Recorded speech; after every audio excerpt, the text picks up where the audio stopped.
To load a nib, you'll need to use a bundle. Bundles are how Apple represents your code and other resources stored on your drive. At runtime, you'd be able to find your nibs in the main bundle, but that won't work in Interface Builder. Instead, it's easiest if you just use the bundle initializer that takes a class type and pass in a class that's associated with the nib. Let's try that out in a new file in the CardView folder. Create CardSuperView as a Cocoa Touch class that derives from UIView.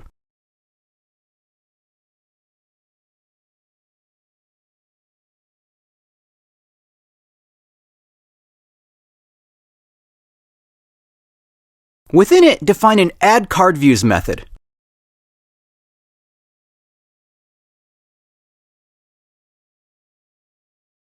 Here's where you'll get the bundle for the CardView class.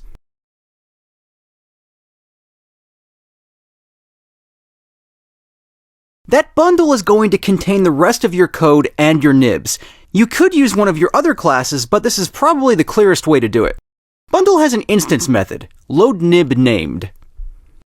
For the name, use string interpolation with cardview.self, which will give you a string that is the name CardView.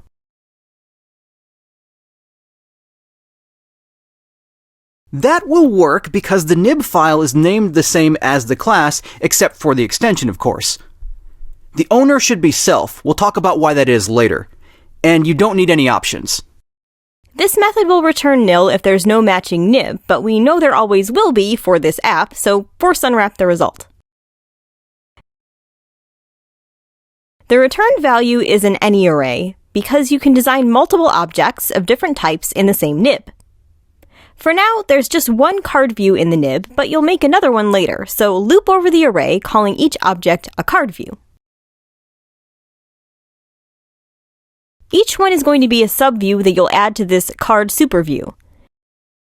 And the code you'll need for that will also be needed elsewhere in the app, so let's put it in our UIView extension. This overload of add subview will utilize an anchors view for constraints.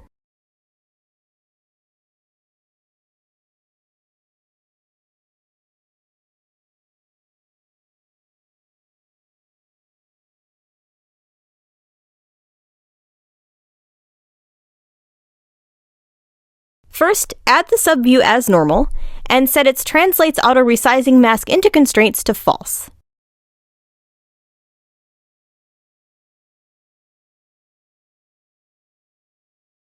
Then, activate equal center, width, and height constraints between the two views.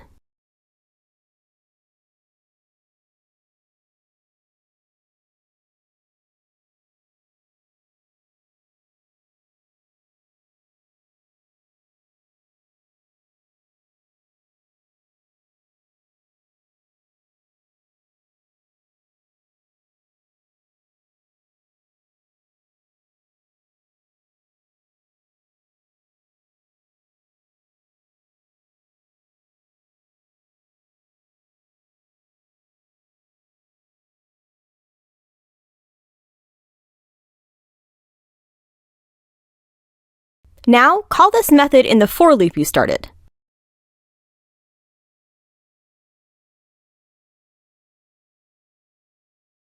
The subview will be the card view cast to the type of card view. The other type of subview is going to be a back card view, which will also derive from card view, so we know the force cast will succeed. Constrain the card view to the card superview instance using self.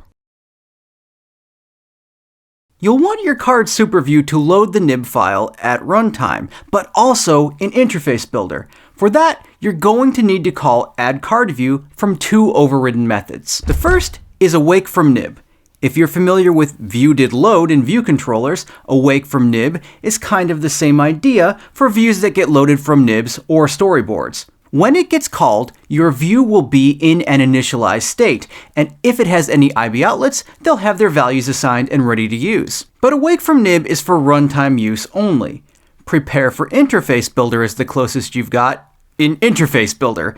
IB outlets won't have their values set, but for this app, it won't be an issue. Just be aware of that difference. And one more thing, your view will need to be marked as IB designable if you want to use Prepare for Interface Builder. Let's take the same approach for both of those methods. First, override them and call the superclasses implementation.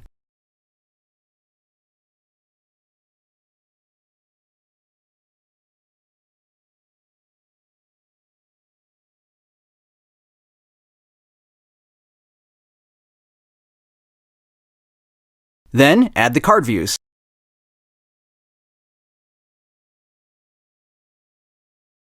Also, just like in card view, round the view's corners in layout subviews.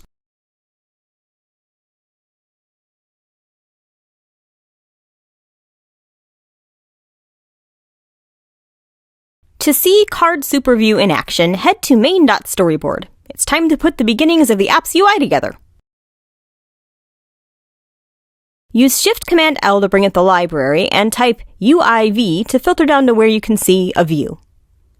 Drag one of those onto the view controller. Then duplicate it with Command-D. Make sure both are selected and embed them in a stack view. Pin the leading and trailing edges of the stack view to the safe area.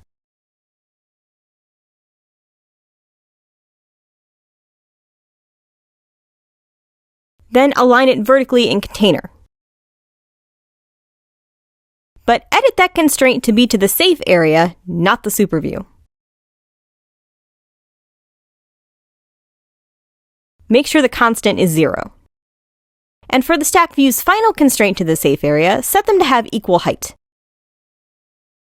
But that constraint needs to be edited too. Make the multiplier 4/5. Now it's time to set the stack view's attributes. Give it an alignment of center, distribute using fill equally, and use a spacing of 16. We'll need these views to be square, so set the aspect ratio of the top view to be 1:1.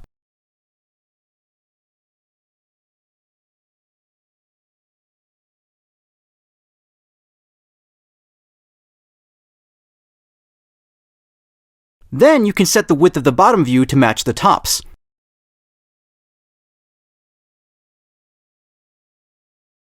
The bottom view doesn't need to render anything right now, so set its background to default. And the top view is what you've been waiting for. Set its class to be Card Superview.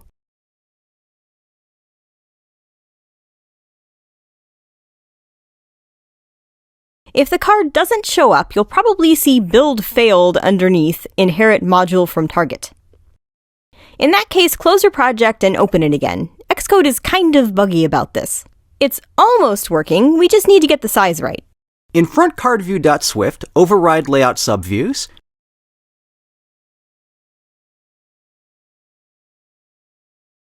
and after calling super, set the mask's frame to be equal to the bounds of the card view.